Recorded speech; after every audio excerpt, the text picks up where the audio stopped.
All right, so what we want to do is take these three-dimensional solids and sort them into a couple of different groups. Well, before I go on, do you know why they're called three-dimensional? Three-dimensional?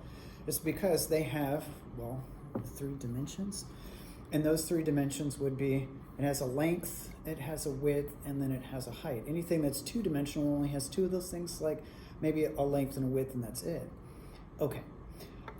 And there is a 3-dimensional form of a measurement that's associated with these. Do you know what it is?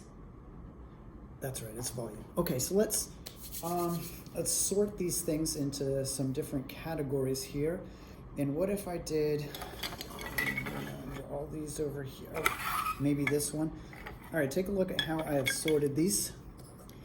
What do you think? Everything that's over here is different from the things that are over here because all of these have polygons as their faces. That's what these things are called. Each one of the 2-dimensional surfaces is called a face, and every single one of these faces are polygons. And there's a special name for that.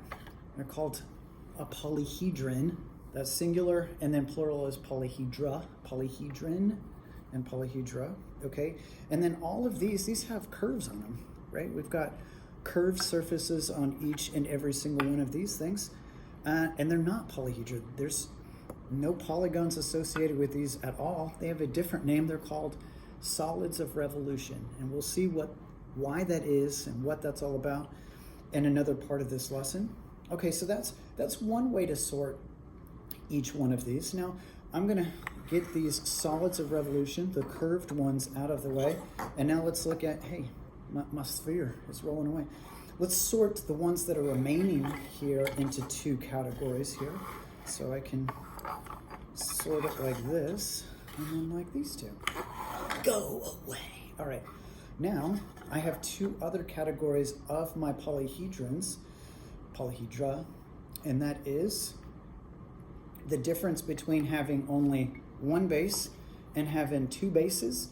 When you have 1 base and then you have a single vertex opposite it, then that is a pyramid. And notice that all of these faces that go around are triangles.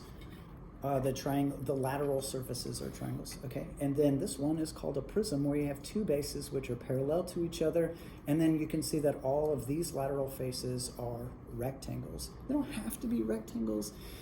They can be parallelograms if it's kind of slanted over to the side, all right?